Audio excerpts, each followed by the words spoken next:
We finish off the whole squad. I got you. Shields up.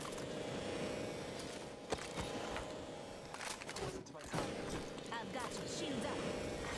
Round 2. Beginning countdown. Calling in a last. Hey guys, hope you enjoyed that clip at the start. That's just to kind of show off what the config is capable of. I'm just going to show you my setup now. So we've got the gaming chair. It's just a standard one, usually full of cat hair. Today we've managed to get rid of that and just have some crumbs instead. What am I using then? I'm using the Logitech G Pro Wireless, the best mouse I ever used. Really highly recommend that. It's set at 4K DPI in case I forget to mention that later. We're using the GSP 600, I think it is, Sennheiser headset.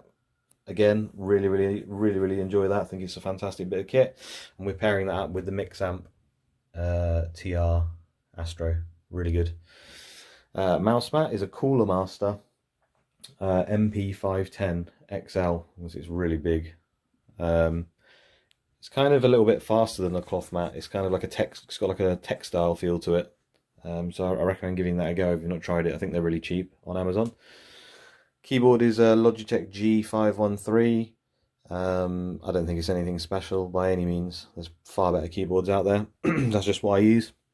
We've got a powered USB hub. My keyboard actually has 2 USB ports, one for the lighting and stuff, so that's why I've got a powered one, just to make sure we don't have any issues there. I do not have a Cronus or any of that crap before I get those accusations as usual. I do not use that. I've got the mouse for the controller for authentication, obviously, and the monitor is just a really cheap one off Amazon. It's like £80 now. It's a 1 millisecond one. It's an Asus V248HR, but yeah, there are far better monitors out there. So that's the gear. That's what we're using to slay people. Let's move on to the app settings. Alright guys, let's get into the in-app settings. I'm using the Apex Legends ST, as you can see here, for PS4. My manager and firmware version are there if you want to copy my code directly. However, it's a very simple config, so you can just manually input it. I'm actually using 250 Hertz, which is a change for me. The PS4 polls at 250 Hertz, and I just thought I'd try and see how it worked. Now, I don't think there's a noticeable difference. It seems to interact with the aim assist really well, but to be honest, with 500 and 1000, I felt the same. So, you know, I may change that back to 500 or 1000. It's probably going to come down to a bit of preference, or maybe in your mind almost. But for me, it feels fine. So I'm just going to leave it on that for now. My mouse is actually at 500 Hertz, just to make sure it's feeding 250 consistently. But you could use 250 on the mouse, 500, or even 1000, I believe. What else do we need to know?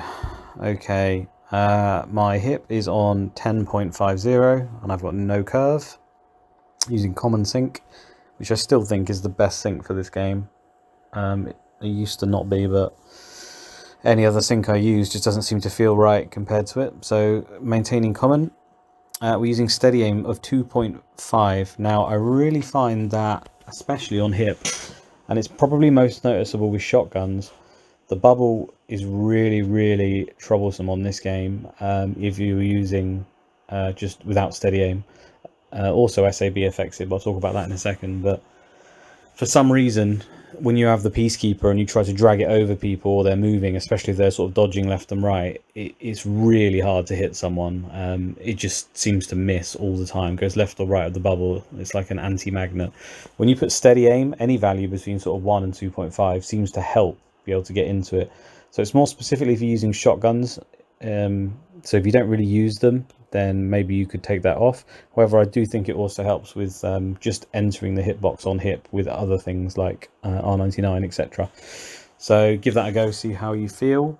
The SAB for me on hip is 25. I've played around with so many values here, and I just think anywhere between sort of 0 and 30 is probably your best bet on hip. If you go on off, it can feel quite nice for movement and stuff, but you'll just get like 0 aim assist when you try to hip fire people, and occasionally you'll just completely come in and out of the hitbox like over and over. So I would recommend 25. That's the number that seems to fit right with me. Those are my key bindings. Nothing's really changed there. I use strange ones, so by all means change those. Now we go to aim down sight. Aim down sight, nothing different there. I'm running 8 on common, and I've put steady aim on at 2.5.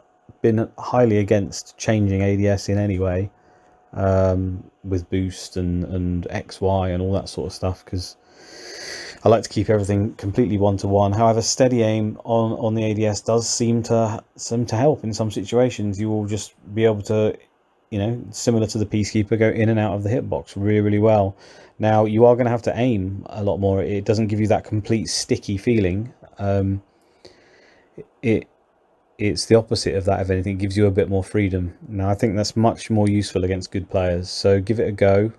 You'll notice when you're playing someone who's really good dodging left and right, you'll be able to follow them more easy. And it turns the R99 into an absolute laser, same as the R301 actually, and even the flatline. So try that one out. As for SAB, I've got off on ADS, completely gone. It just seems to work really well with the advanced settings that I'm going to show you as well. So yeah, I would give that a go. If you're finding it too free and not able to lock onto people as much as you'd like, then maybe you could increase the SAB. I'd say anywhere up to the values of about 85. Once you start going over that it can mess you up, I think, with some guns. So yeah, I would stick to off for now. My bindings are exactly the same. Nothing there. I haven't actually been using this, but this is a cool little thing you can add. It's just a sniper, so you can I use my left arrow to toggle it back and forward. Sorry, not toggle. I have to hold it down, and it just increases my sensitivity.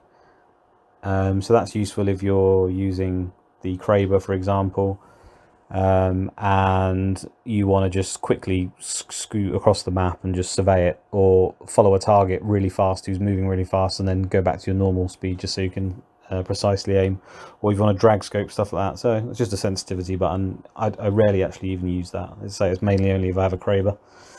And there's my heal menu. That's not changed either. That's just my button I use for heal at the top there, the letter O, and it just has 300 boost on it. I don't know why it's got a quantization curve on there. It shouldn't have. I'm going to turn that off right now. It should be normal. And I'll just go back to my ADS as well, just to show you it's got no curve on it. And that's it. That's what I use in the app. Give that a go, guys.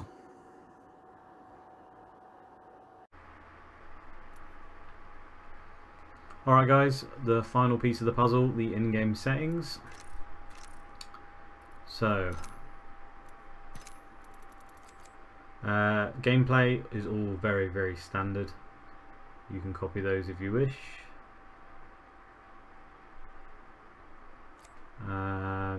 Video, I'm currently on 92 FOV. I feel like it works just better in this map. I've said it before. Anywhere between 90 and 96 I think is optimal, really, for me anyway. It's largely preference, but 92 feels pretty good, so that's what I'm using. That's my music settings. I don't think that's important. And as for controller, okay, so all of this stuff is default. I've got the menu cursor speed just up 1 notch. I think that helps with looting. Any further I start to miss stuff all the time, because I just use the default way of looting. We've got advanced look controls turned on, so none of that matters. And then here we go. So these are the in-game settings. So these are very, very similar to, if any of you have tried oldmanclutch's settings on the forum. The only change I've really got, I think, from memory, is that the dead zone slightly changed. So I've actually bumped that up twice. So if you go all the way to the left, then you bump it up twice. And bear in mind I'm on PS4. For Xbox it may be slightly different. You might be able to get away with just once, for example, but 2 feels good to me. I don't have anything changed on here. This is just off, and I've just taken away all of the acceleration options. So pretty simple. Put it all together. It seems to really work. I hope you enjoyed the clips at the beginning. Let me know feedback on whether you like the settings. I've been experimenting with settings for quite a while now because, to be honest, the game's kind of got a bit stale for me. So I didn't really used to change settings very much. I would just play with whatever, and I feel like I can get good at just about any settings that I use. So it's quite hard for me to distinguish which are good ones and which are bad for my own personal playstyle. But I've been spending a lot of time just messing with them of late, just out of boredom more than anything. So I think I've stumbled across these are probably the best all-round settings I've ever used. I mean, ideally you want to be using the R99, like for sure. That has to be part of your load up. It's just the best gun in the game, really. Even at range, it's just ridiculously good if you can get it right. And then you want to combine that with either a weapon of your choice, really. Wingman still works fairly well, but ideally, the Scout's so broken at the moment, so you want to use it with the Scout, the Flatline, which is also incredibly powerful. Another R99, that's also an option, or a Peacekeeper, really. That's about the best load ups for me. So yeah, R99 Flatline works really well if you just want to go around completely rushing people. I've also found that this setup really works quite well with the RE45, which is a surprise. I don't recommend running that, but what I mean is if you pick it up at the beginning of the game, don't just assume you can't kill anyone with it. For some reason it seems to cut through the aim assist really well. So give that a go, see what you think. And obviously the R301, not as good as it was by any means, but still viable. So yeah, that's pretty much it. Let me know the feedback, whether you enjoy the settings, whether you'd like me to do more of these, whether there's any other things I missed out. Just put it in the questions in the comments or at the bottom, and I'll try and get around to it. But that's about it, I think. Leave a like if you can on the video, really helps it out. Subscribe if you haven't, and as the new seasons come out and new games come out, I will continue to adapt and move on with them, I think. So yeah, thanks a lot, guys. See you on the next one.